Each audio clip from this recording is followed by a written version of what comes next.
Kok bisa sih ada orang tajir banget, tapi kok ada bisa orang mau makan kok susah. Nah, Kembali lagi di konten Sebat.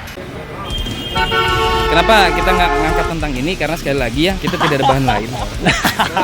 Status doang, pray for, bener lu lakuin nih. Sebats, sebatang rokok membahas semua soal sosial. weh. Ini Semangatnya halus ya. nggak perlu diatur nadanya. Nggak perlu ya. Buat yang bertanya-tanya ini siapa? Wah, Anda kurang jauh mainnya. Kurang malam pulangnya. Kurang malam pulang.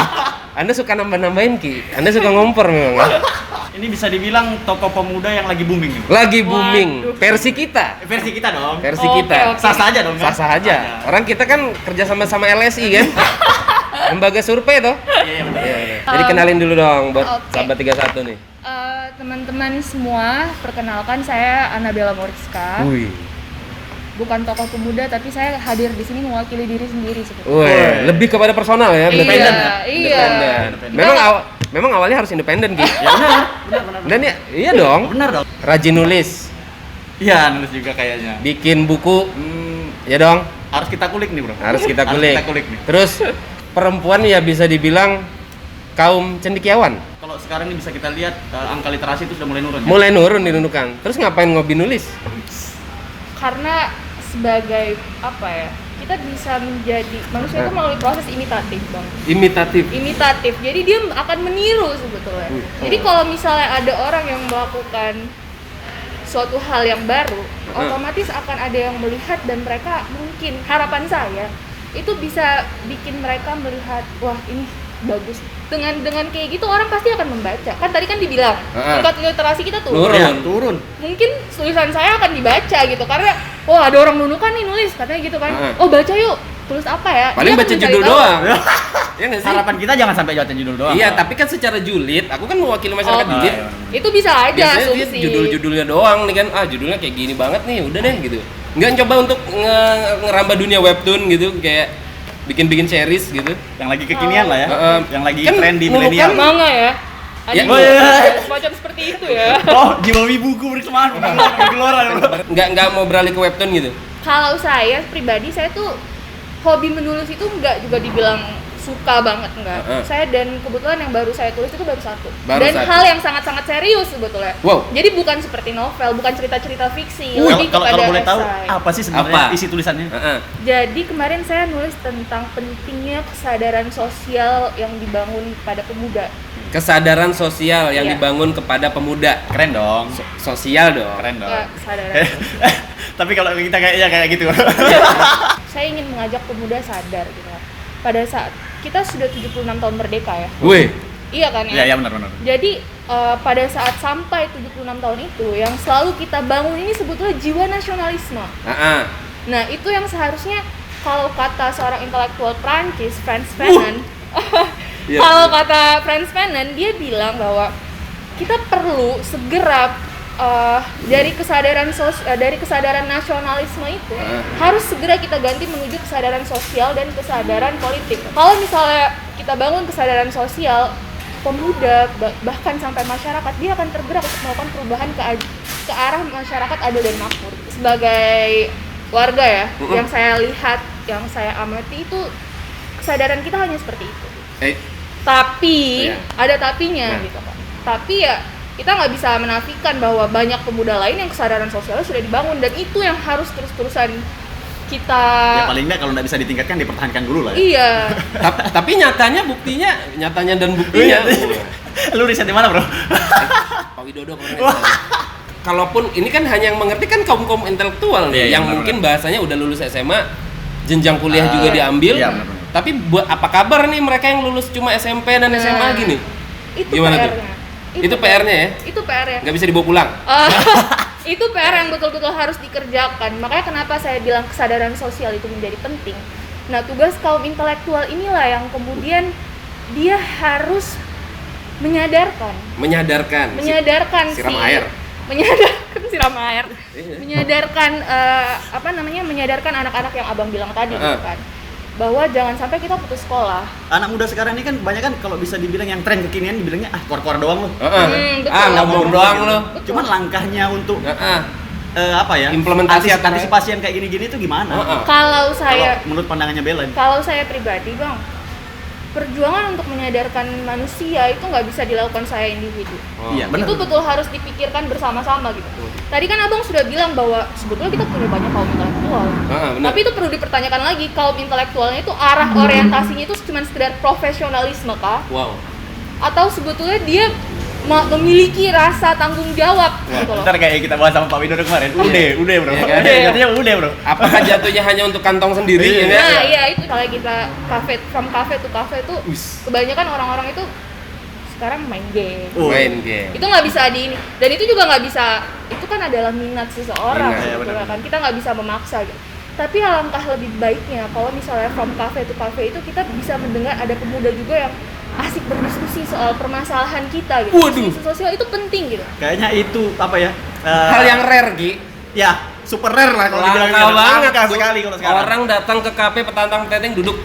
Gimana masalah rumput laut nih? Apa yang harus kita... Itu jatuhnya mengarah ke komersialisasi. Oh iya benar. Iya, Tapi benar. jadi kita kalau pada saat kenapa saya bilang menyadarkan? Kita nggak memaksa dia untuk sadar gitu. Iya. Kesadaran itu harus dibangun oleh dirinya sendiri gitu. Kita tidak akan memaksa mereka untuk memiliki kesadaran sosial. Itu nggak bisa dimulai dari sisi paksaan. Itu harus ada kemauannya dia sendiri gitu.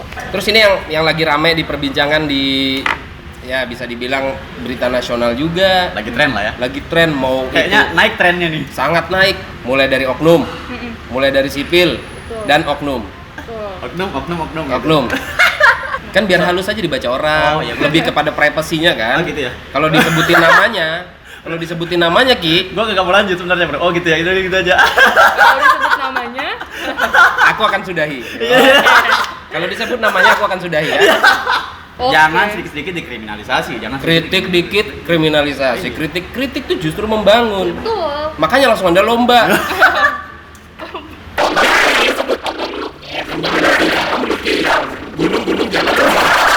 Sexual harassment, waduh, akhirnya aku bisa mengucapkan.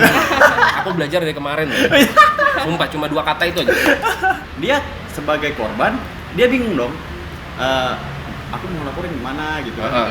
Takut ada ancaman Heeh. atau gimana atau Apa yang harus dilakuin? Jadi sebetulnya gini, yang kita lihat itu kan si perempuan ini jadi takut melapor karena ada stigma dari masyarakat. Iya. Bahwa sebetulnya perempuannya nih yang mau, perempuannya yang ngerayu. iya, Biasanya iya. seperti itu. Ini gitu nih. kan. Perempuannya GT.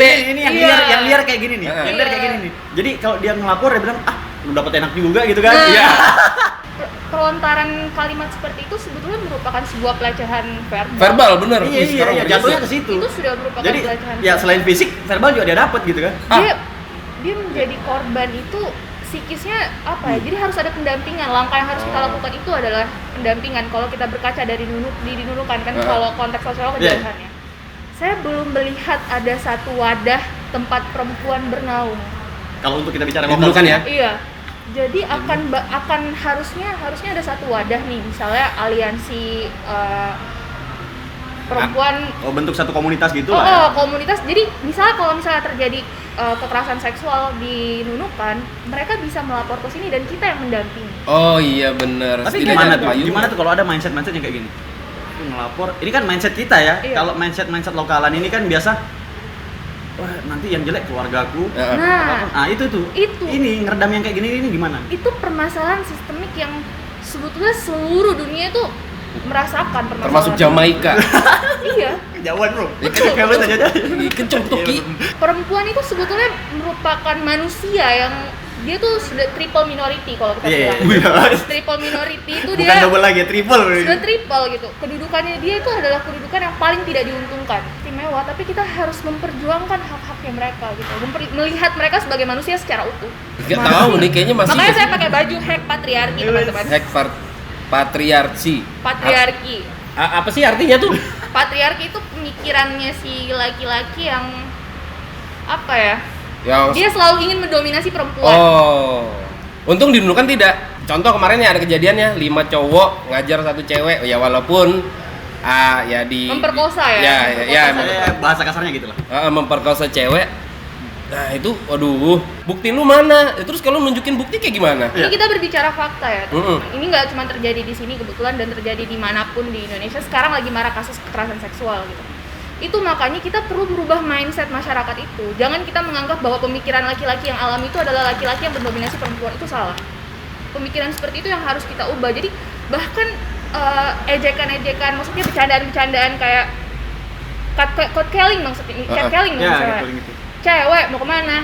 Itu aja udah harus diubah. Itu udah termasuk pelecehan bukan? Itu sudah masuk pelecehan verbal. Berarti boleh dilaporin. Nah, secara technically bisa. Tapi kan nggak ada bukti, Gi. Ya ini bro, Nah. sebenarnya kalau kita nyangkap maksudnya pembuktiannya seperti apa? Kalau di negara-negara luar itu kan sempat ada kemarin itu kasusnya kayak gini. Dia dilecehkan, tapi menurut keterangan polisi si korban ini, si pelaku bilang ini apa buktinya gitu kan?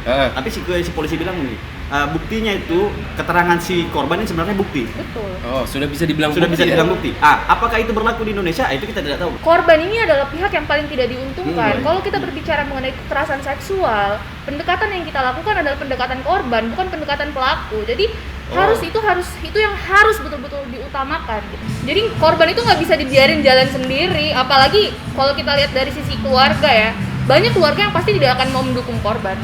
Boleh tambahin lagi. Kita berkaca misalnya kayak di Jakarta itu sudah banyak sekali aliansi-aliansi yang melakukan perlindungan kepada perempuan. Misalnya ada Jakarta melalui daring gitu. Betul. Wih, gokil. Ada Jakarta Feminis. Jakarta Feminis. Ada LBH Apik. Yaitu adalah LBH yang khusus menangani masalah KDRT.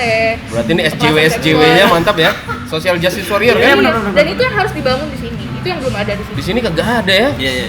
Ini siapa sih kalau yang kayak gini bikin kayak gituan? Apakah butuh satu orang untuk jadi inisiator atau gimana gitu? Otomatis ya pasti kayak gitu. Oke, langsung aja kita dapuk gitu ya. Jadi kita dapuk ya hari ini bintang tamu kita mungkin dalam hitungan tahun akan membentuk asosiasi perlindungan wanita nunukan.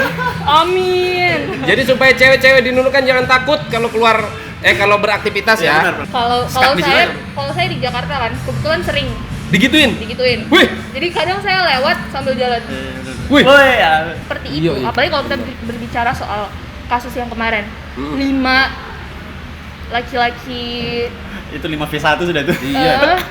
saya mau berkata kasar kalau bahas itu. Jadi Katain aja kan aku tinggal nyensor. 5 laki-laki. Si perempuan itu pasti ada di posisi yang di pojokan gitu. Dan kalaupun secara hukum dia menang nih, dia pun kayak udah lemes dong, kayak bingung mau ngapain. Bener aja tadi si Bella bilang butuh pendekatan ke si korban. Nunukan thrift day. Waduh. Ekonomi lagi. Nah, kita cut nih mumpung lu di sini daripada lu balik lama lagi di sini. Dan itu kan bisa dibilang perputaran ekonomi lumayan Kenceng dong. Betul. Lelang-lelangan dong. Dan mayoritas pelakunya di situ tuh pemuda. Pemuda itu pasti mau berkreasi gitu. Iya. Tinggal apakah ada pihak yang mau mendukung apa tidak. Sebetulnya kan itu kan permasalahan. Kalau Dia butuh support system lah ya. betul, dia nggak bisa jalan, kita nggak bisa jalan sendiri. Iya. WA grup keluarga kan support system. Kagak bro. WA grup keluarga tuh kan banyak hoax masuk situ. Untuk Bella sendiri kan termasuk salah satu yang punya privilege ya ceritanya. Weh. Nah, itu gimana tuh? Kalau Kalau- menghadapi yang antara punya privilege sama yang non ya. Jadi sebetulnya kalau kita berbicara mengenai privilege non privilege, gimana sih privilege ini dia bisa menggunakan hak istimewa yang dia punya untuk mengangkat non privilege ini? Itu nomor 1. Kalau kita berkaca sama masalah thrift day, kebetulan kita sudah berdiskusi, pernah ya ketemu ya kita ya, gitu kan. Setengah jam yang lalu.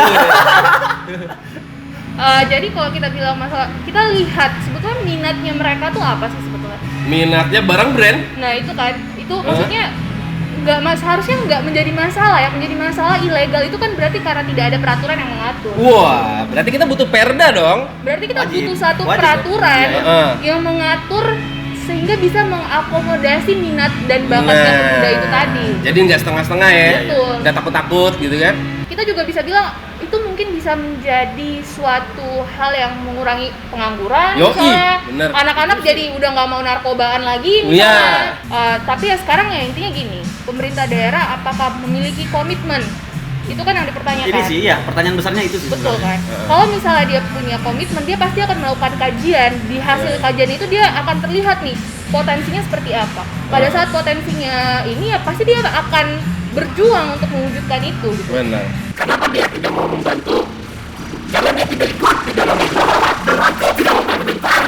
Lu bisa apa sih? Lu bikin aja dulu. Ntar lu udah besar, baru tuh Kita ikut. Bantu, ikut. Nah, Kayak gitu salah nggak sih sebenarnya? salah lah. Nggak disensor nggak nih? Kenapa saya bilang Iya. salah?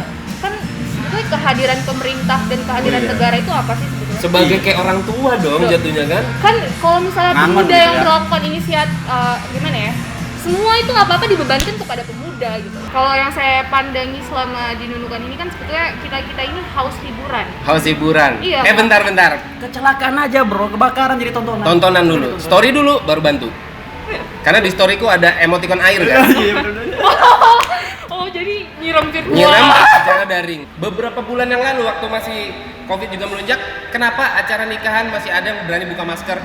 Nah itu dia nggak ada kesadaran berarti. Waduh. Jadi saya kebetulan baru selesai studi kan. Wah, ini Saya masih hangat. kebetulan baru selesai studi jadi saya baru aja pulang nih ke Heeh. Nunukan. Pada saat saya di Jakarta itu saya kadang miris sekali melihat story dari teman-teman yang ada di Di saat ibu sini kota ini gitu. lagi berjuang, Gitu berjuang kan. mati-matian gitu ya. Kadang ada acara pernikahan yang orang-orang tuh pada rame nggak pakai masker. Itu saya sangat-sangat miris sekali gitu. Mungkin lagi makan Bel, kan kita harus positive thinking ya. Oh Mungkin lagi maybe. makan. Oke, it's okay kalau Makan lagi dulu ya. Makan, karena makan buka masker Ki. Betul. Kan kalau makan nggak masuk. Nggak masuk. Saya merasa justru saya melihat bahwa sekarang kita mengarah kepada masyarakat hedonisme sebetulnya. Kalau dulu kan kita jalan depan orang tua aja, misi. Iya. Kadang gitu ya. Kalau sekarang udah Salto Ki. salto dong. Kagak salto juga, Bro. Misi Pak. Koprol gitu ya. Jadi itu aja buat sahabat 31. Mudah-mudahan yang kita bahas hari ini buat bisa kita mikir bareng-bareng lah. Iya, ya. Aku kayak nggak jelas gitu. Pokoknya 10 tahun ke depan akan kelihatan setelah hari ini. Ya. Saya nggak denger ya. Wah, Jangan lupa bercita-cita. jadi presiden. biar mudah dikritik. Biar mudah dikritik. Aku sampai ngeblengok. Biar mudah dikritik.